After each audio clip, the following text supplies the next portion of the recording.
O ito mga boss, gamitin natin itong ating mini Shinso mga boss, yung Milwaukee na ito pala mga boss, gagawa tayo ng console table na dahil ganito yung kinating natin. Pumili tayo ng ganito para sa paa ng ating console.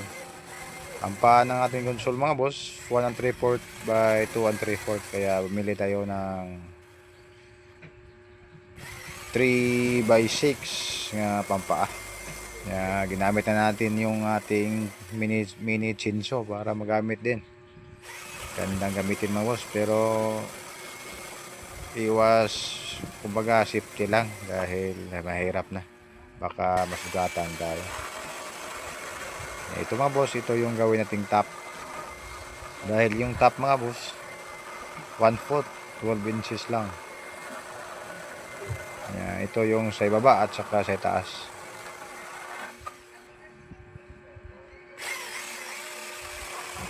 Okay gamitin mga boss, basta meron kang ganitong chinso. For vlog lang ito mga boss, hindi naman tayo magpuputol lang kahoy. Kumbaga meron lang tayong tools na ganito. Thankful na din na meron kang Milwaukee mini chinso. Ginamit na natin ng boss dahil hindi ito nagamit niya. Yung kapal yung katingin natin. Maganda gamitin ng boss.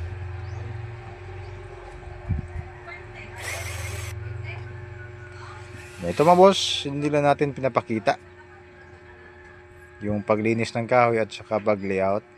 Tuloy na tayo sa pag-assemble. Medyo mahaba pa yung ating video, kaya assemble na tayo diretso. Ito lang yung mga diskarte, kailangan nakanipsa. Kumbaga nakabaon lahat ng parts para matibay. Hindi kalimutan gamitan ng clamp para sisikip yung glue. Yung iba nakikita ko hindi sila gumamit ng clamp. Para sa akin mas maganda gamitan ng clamp. Para sa akin lang, iba-iba naman tayong diskarte. Kung sa inyo hindi nyo gagamitan, para sa akin gagamitan natin. Ginagamit din natin yung nail gun natin na Milwaukee din mga boss. Para hindi lang natin ginamitan ng pako. 1 inches.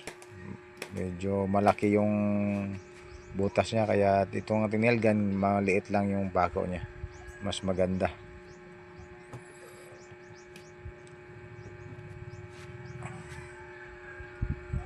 Ito lang yung design niya mga boss. Ginamitan din natin ng clamp. Yan lang po ang diskarte mga boss, yung para masisikit yung glue. Ipit na ipit.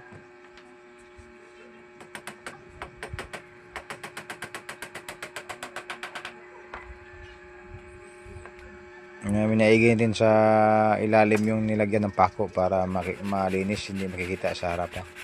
Pero ito mga boss, okay naman dito sa harapan tayo magpako. Pwede naman tayo mag body filler dahil pintura ito. Kulay puti yung ating console table. Ito, ikabit na natin yung solid na sahig sa ilalim. Then dito naman tayo sa top. Hindi kalimutan lagyan ng glue para dikit na dikit mga boss at saka matibay. Ito mga boss, gamitan natin ng nail gun nating malakas. Sobrang lakas ito mga boss. Milwaukee din to mga boss.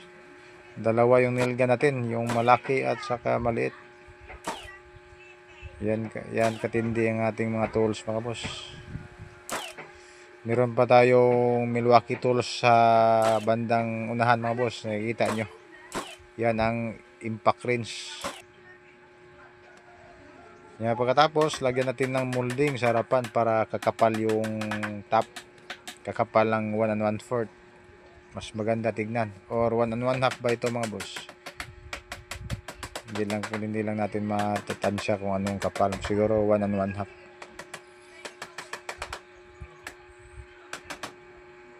para maganda ang resulta mga boss. Basta katulad dito, basta makapal tignan yung top.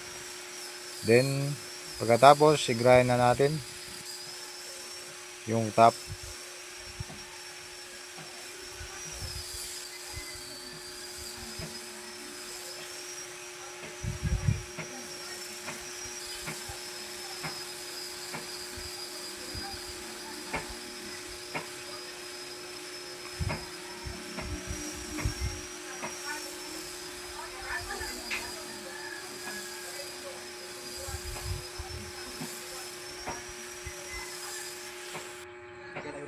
Pagkatapos mga boss, maglagay tayo ng solignum. Ito yung maganda.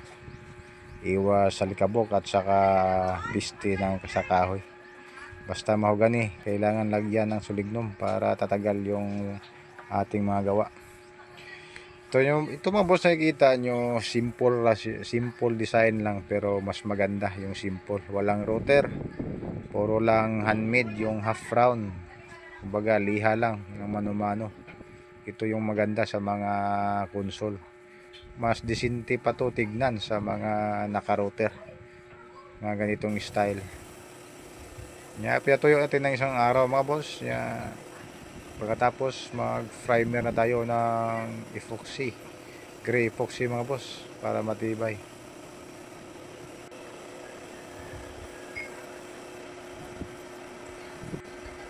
Pagkatapos nito, patuyuin na natin.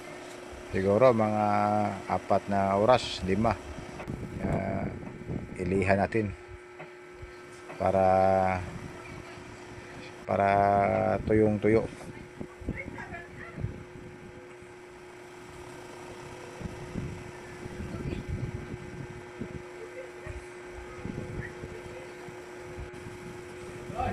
Maganda ng resulta mga boss.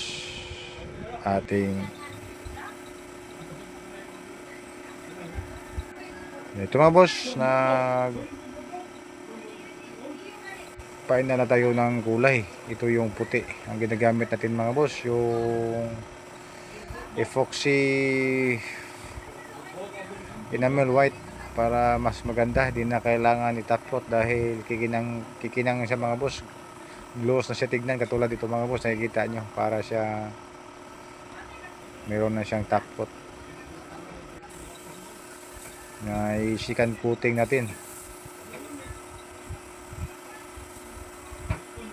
para kikinang yung kulay ng puti, basta sikan coating.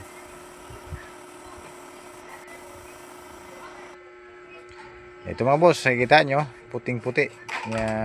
Ito delivery na natin.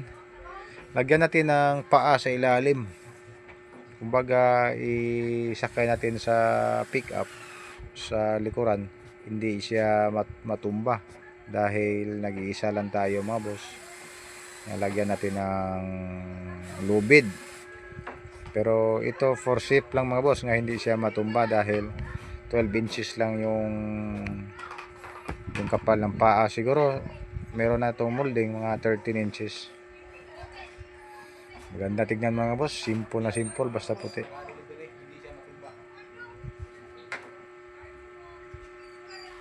Ito mga boss, mag-delivery na tayo.